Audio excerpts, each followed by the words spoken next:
Happy Technique Tuesday. I'm using this video to address a question that I get a lot. I've gotten it since the hammer really started to get into development. And what is that? Is this gonna hurt my back? Really common question, and especially for those athletes who have never done kettlebell before, have no experience with swings.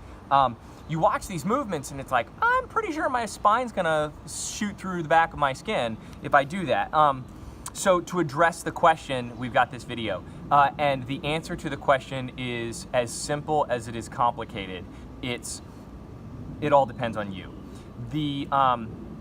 If the form is accurate, if the technique is done right, then swinging motions do not hurt your back. But that if of is your technique right is a pretty big if. So I want to address it in this technique video. The thing that we want to bear in mind, and the most common fault that I see with this swing, is that the hips retreat away from the forearm in the swing before the forearm makes contact with the body. And what that does effectively is transfer the momentum arm from your hip socket, which is designed to take and redistribute load that way, to your lumbar spine or your iliosacral joint, which is not meant to take and redistribute load that way. And I want to show you the difference here, okay? Let's do this.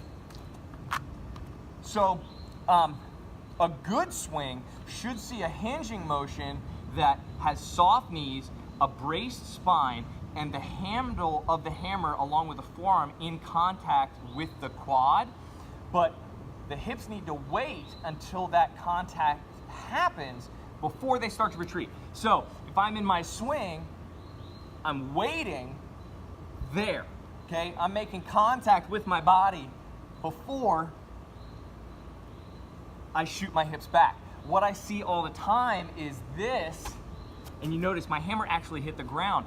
There's this fear, almost like something sensitive and easy to hurt was like between your quads at the base of your hips, that you want to make sure gets out of the way. The thing is, I've literally never seen anybody hit what you're afraid you're gonna hit.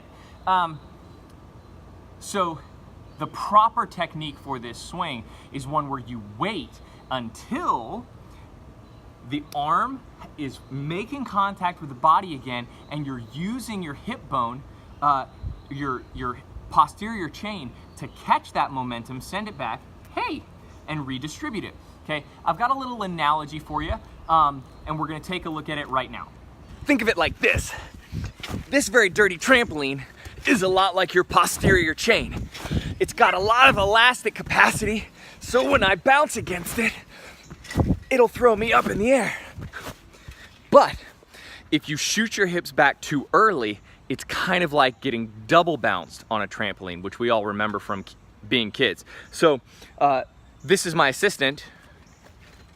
He's going to sit in the center of the trampoline, right there. Assistant, you ready? Yeah. Okay. We're gonna see what happens when I double bounce him. This is what it would be like if you send your hips back too early. Oh, I have two assistants.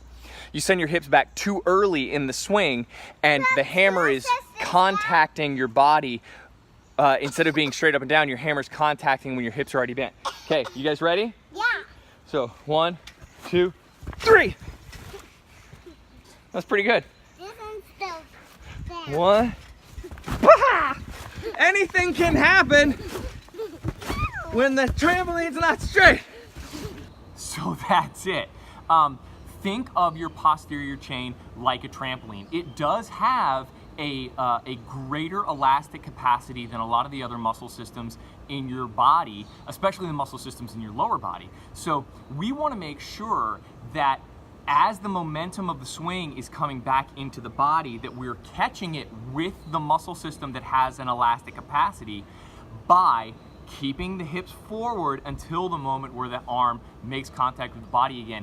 Then your posterior chain can do what it's designed to do, use its elastic capacity to take that momentum and then redistribute it forward. As soon as we send the hips back early, we retreat the hips early, that's when the momentum is going to go into your spine, the tension point goes into your spine, the fulcrum goes into your spine, and we really start to see that making your back hurt. But there is some good news. If your spine, if your lower back especially, is aching immediately during the swing movements, pretty safe to say you're doing the movement wrong. And therein, we get back to the initial question. Will swings hurt my back? A better question is, are you gonna hurt your back by doing swings wrong? Technique first. My daughter's coming to give me pancakes, so you have no pants. Oh my gosh. Technique first. You're the worst.